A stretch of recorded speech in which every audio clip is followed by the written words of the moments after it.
C'est à suivre en direct sur Europe1.fr ce matin. Jean-Pierre Elkabbach, votre invité est en duplex de Bamako au Mali. Il s'agit du ministre de la Défense, Jean-Yves Le Drian. Bonjour Jean-Yves Le Drian. Bonjour. Merci d'être avec nous. Les soldats français et tchadiens ont donc investi le sanctuaire des terroristes d'Al-Qaïda que vous avez visité toute la journée d'hier. La bataille, d'après ce qu'on nous dit, a été féroce, sans pitié, sans merci. Et on parle au moins d'une centaine de djihadistes tués, c'est ça ? Oui, la réalité, c'est que nous savions que cette partie du Mali était potentiellement le sanctuaire d'Al-Qaïda au Maghreb islamique, AQMI. Nous ne sommes pas trompés, c'est bien le cas, et nous avons affaire à des terroristes tout à fait déterminés, très armés, et qui provoquent des combats significatifs avec des dégâts importants que nous avons pu leur infliger. C'est-à-dire que les combattants sont pratiquement face à face. Les combattants sont pratiquement face à face et ils se voient et donc c'est effectivement à portée d'homme, ça se passe au sol et dans des conditions extrêmement dures. J'ai pu me rendre sur place sur les lieux même des affrontements et j'ai pu voir des forces françaises très déterminées, très professionnelles, à qui je voulais rendre hommage, parce qu'ils ont vraiment la pêche, quoi. Ils sont vraiment très déterminés. Surtout quand on voit le territoire. Didier François et Jean-Philippe Rémy du Monde ont décrit le relief que vous avez vu. Je cite, tourmenté de pitons, d'ébolides, d'amas de pierres volcaniques noires et coupantes, truffées d'anfractuosités. Et les soldats disent en effet que c'est une opération incomparable. Monsieur le ministre, est-ce que vous confirmez que cette nuit, une trentaine de soldats français ont été rapatriés parce qu'ils étaient blessés? Est-ce que c'est grave ou moins grave qu'on le dit? Il y a eu des blessés qu'il faut soigner du côté français. Il y a eu aussi des blessés du côté tchadien que nous soignons par nos équipes médicales. Il y a eu malheureusement 4 morts, dont un à Gao avant-hier. Ce sont des combats violents, c'est une guerre dure. Nous rentrons dans sa dernière phase. Vous avez parlé de ces montagnes du Nord, mais il y a aussi Gao. Dans les montagnes du Nord, ce sont les fondamentalistes d'AQMI qui sont là, à Gao. C'est le groupe qu'on appelle Moudjahou qui mène toujours des actions que l'on appelle des actions asymétriques qui peuvent prendre la forme d'attentats. Et là, ça prendra du temps à Gao, autour de Gao, avec le Moudjahou. Ce sont à la fois des terroristes et des trafiquants. Il faut finir. La mission qu'a confiée le président Hollande aux forces armées, c'est de libérer l'intégrité du territoire malien, avec le soutien des forces maliennes, tchadiennes, nigériennes en particulier, que j'ai pu constater sur place. Nous poursuivons cette Mais tâche. par exemple, C'est maintenant un peu plus difficile, bien sûr, parce que nous sommes dans les sanctuaires. Dans la Drare, il y a d'autres vallées. Est-ce que la traque va continuer? Oui. Il y a d'autres bastions. La traque a continué à l'heure où je vous parle. Moi, je suis allé hier et la traque continuait à partir de hier après-midi sur les autres vallées parce qu'il faut que l'ensemble du territoire soit nettoyé complètement. Mais est-ce qu'il y a d'autres bastions cachés de la nature de celui que vous avez visité hier, une sorte de caverne d'Ali Baba du terrorisme, avec des armes, des munitions, etc. Il y en a sûrement d'autres. Ce qu'on a découvert quand même, Jean-Pierre Elkabbach, ce qu'on a découvert, ce qui m'a paru très impressionnant, c'est l'ampleur de l'arsenal que les terroristes laissaient dans des dépôts divers sur ces montagnes de la Drare des Iforas. C'est par tonnes que nous retrouvons des armes lourdes, du matériel pour faire des explosifs improvisés, du matériel pour faire des ceintures pour kamikazes potentiels. Tout cela était destiné à casser la sécurité de notre propre territoire. C'est-à-dire qu'il y a un véritable ennemi.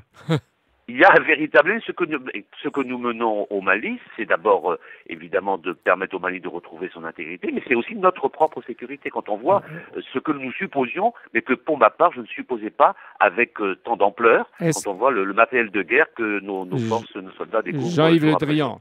Ce matin à Bamako, capitale sauvée du Mali, est-ce que vous pouvez dire, vous aussi, que 70% du travail a été fait? C'est ce que dit le chef d'état-major de l'armée malienne. Il a raison. Nous avons fait une grande partie du travail, mais il n'est pas complètement fini. Et c'est la dernière partie qui est la plus dure. Mais est-ce qu'on est proche ou de la victoire ou du succès? Jusqu'à présent, la qualité de nos forces et leur détermination, leur sang-froid surtout, a permis de mener une offensive très positive, très bien engagé, mais il reste les deux poches de la faim qui sont autour du nord-est du Mali et puis la sécurisation de la région de Gao. Nous sommes en bonne voie, mais tant que l'ensemble de la libération du territoire n'est pas achevée, je reste prudent. Est-ce que vous confirmez ce matin, Jean-Yves Le Drian, que des Français sont engagés dans les rangs des djihadistes? Oui, nous avons fait un prisonnier français qui va être extradé vers la France dans les moments qui viennent.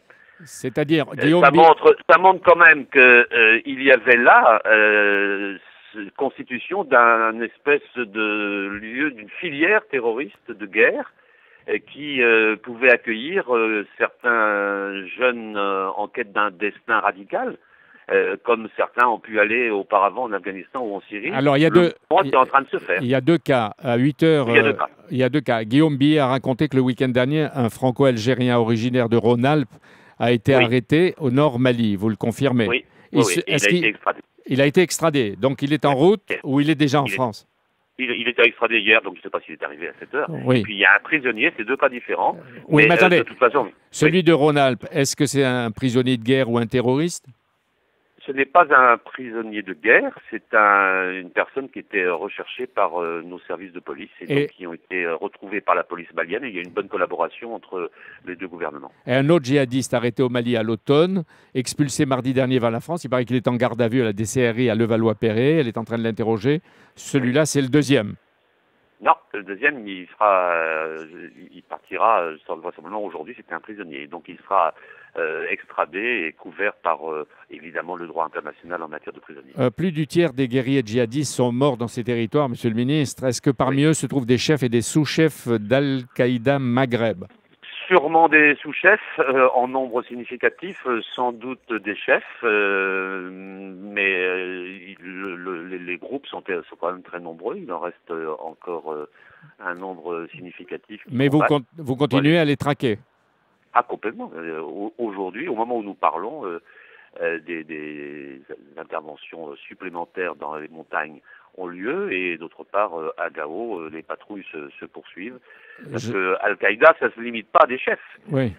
Al-Qaïda, c'est des forces, c'est organisé, c'est un système avec des armes lourdes. Il faut donc les combattre au-delà de ces chefs. Jean-Yves Le Drian, vous nous avez parlé donc des djihadistes et confirmé que des djihadistes sont dans les rangs et des Français sont dans les rangs du djihad. Ils sont peu nombreux, heureusement. Oui. Est-ce qu'on peut... On n'a identifié que 2 personnes. Attendez, est-ce qu'on peut résumer pour être clair? Combien y en a-t-il et quel sort les attend? Combien y a-t-il de Français, vous dites? Oui. Pour l'instant, nous n'avons identifié que 2, donc je n'ai pas d'autres commentaires pour l'instant. Et ces deux-là seront... Ils seront traités par le droit, et par notre législation. Et ils seront en France. Ils seront en France. La Convention de Genève. Ils seront en France. Et ça sera en France. Avril va marquer le début du retrait des 4000 soldats français aujourd'hui au Mali. Ça va concerner combien d'entre eux? Là, à cet instant, je ne vais pas vous dire les chiffres parce que nous poursuivons, comme vous le savez, les opérations de libération du territoire malien.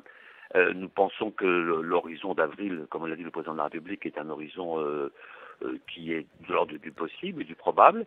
Et c'est progressivement que nos forces seront remplacées, en particulier d'abord pour la stabilisation et la sécurisation des villes, par les forces africaines. Est-ce que ça veut dire d'organisation que je vais voir aujourd'hui? Est-ce que ça veut dire prendre leur place. Le retrait sera étalé sur plusieurs semaines ou plusieurs mois, c'est ça? Ah oui, le retrait sera étalé sur plusieurs mois. Oui. Il commencera en avril, mais ce ne sera pas un retrait brutal. Il faut le faire de manière très pragmatique. Vous avez, sur le plan politique, vous avez rencontré ou vous allez rencontrer aujourd'hui le président par intérim du Mali, qui promet qui promet des élections en juillet. Est-ce que la France restera au Mali jusque-là? Le désengagement se fera progressivement. Et donc, au fur et à mesure que la mission africaine, qui va avoir un nouveau mandat de l'ONU dans les semaines qui viennent, au fur et à mesure qu'elle s'implantera et qu'elle sera sous couvert du mandat de l'ONU, nous nous retirons. Donc, au moment des élections, je pense qu'on n'aura pas achevé notre retrait.